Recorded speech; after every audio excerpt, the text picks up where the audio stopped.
प्रिय दोस्तों नमस्कार। भारतीय टुडे 21 से मैं आरपी पंडित आपके साथ हूं। मैं इस समय करनाल से सुरेश गुप्ता, प्रदेश कार्यकारी अध्यक्ष करनाल से, जो कांग्रेस पार्टी के वरिष्ठ नेता हैं। तो सर आप ये बताएं गुप्ता जी, जैसे कि आगामी आने वाले लोकसभा चुनाव की सभी पार्टियां तैयारी कर रही हैं, आपके कंधों पर बहुत एक बड़ा भार है और एक जिम्मेदारी है। कांग्रेस पार्टी को आपसे बहुत बड़ी उम्मीद है। जैसे कि पिछली बार 10 की 10 सीट बीजेपी ले गई थी, तो आप इस समय ऐसा क्या करेंगे और कितनी सीटों पर आप मानते हैं कि कांग्रेस पार्टी का हम परचम लहरा लेंगे?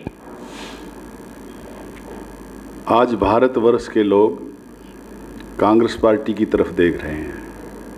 उसका सबसे बड़ा कारण है गरीबी, दूसरा कारण है भ्रष्टाचार, तीसरा कारण है महंगाई, चौथा कारण है बेरोजगारी।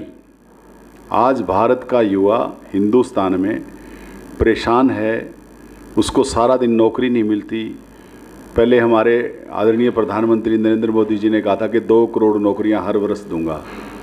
अभी तक भी 2 करोड़ नौकरियां पिछले 9 साल में मोदी जी ने नहीं दी। और कभी 70,000 लोगों की चिट्ठी देते हैं।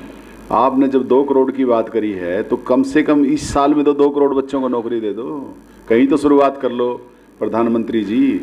अगर बेरोजगारी के मैटर पे ये सरकार कुछ नहीं करेगी। आज भारत का युवा राहुल गांधी में और हमारे जो राष्ट्रीय अध्यक्ष हैं मल्लिकार्जुन खड़गे जी, उनकी तरफ देखते हैं, कांग्रेस पार्टी की तरफ देख रहे हैं। और हमारे नेताओं ने फैसला किया है कि भारत का युवा बेरोजगार है, उसको रोज़गार दिलाने के लिए हम जो स्कीम बनाएंगे, जो हम व्यवस्था देंगे, वो बहुत बेहतरीन देंगे ताकि भारत का युवा काम पे लगे।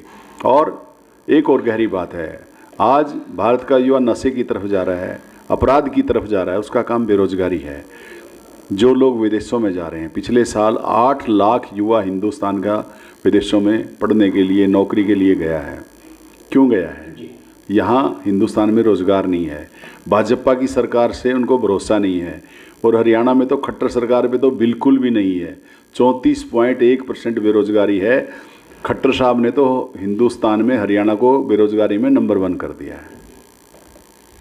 अच्छा गुप्ता जी, जैसे हम देख रहे थे पिछले 9 वर्षों में कांग्रेस पार्टी उस तरह से उभर कर पूरे भारत में अपना प्रदर्शन करने में इतनी सफल नहीं रही जितनी कि राहुल गांधी जी की भारत जोड़ो यात्रा के बाद कांग्रेस पार्टी एक्टिव हुई है। क्या आप भारत जोड़ो यात्रा को बहुत मुख्य एक उद्देश्य मानते हो कांग्रेस पार्टी का? देखिए, भारत जोड़ो यात्रा जो राहुल गांधी जी ने देश में चलाई, वो रास्ते में 3570-3600 किलोमीटर चले। रास्ते में किसानों से मिले, महिलाओं से मिले, युवाओं से मिले, बच्चों से मिले, व्यापारियों से मिले, मजदूर से मिले, रेडी चलाने वाले से मिले। हर जगह हर बात पे उन्होंने मतलब सबकी बात सुनी।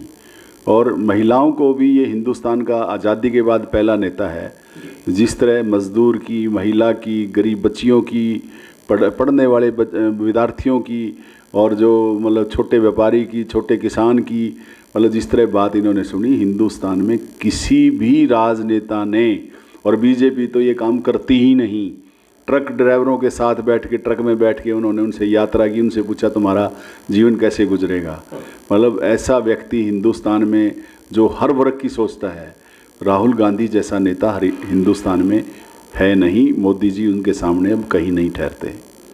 तो आपका मानना है कि जो अगली टक्कर होगी वह वर्तमान प्रधानमंत्री के साथ श्री राहुल गांधी की होगी, और हरियाणा में आप कितनी सीटों पर अपनी जीत मानते हैं? मोदी जी के सामने राहुल गांधी जी की टक्कर नहीं होगी। अब हमारा जो कांग्रेस पार्टी है, एक ग्रुप में इन्वॉल्व है, उसका नाम इंडिया है। मोदी जी की टक्कर मुद्दों से के साथ होगी और इंडिया के साथ होगी, इंडिया ग्रुप के साथ होगी। और मुद्दों पे आधारित चुनाव इंडिया लड़ेगा, ऐसा मुझे लगता है उनकी बातों से, जो मैं सुनता हूँ। और देश में बेरोजगारी, भ्रष्टाचार, महंगाई, इसके विरुद्ध लड़ाई होगी। और CAG की भी अभी रिपोर्ट आई है, 7 पर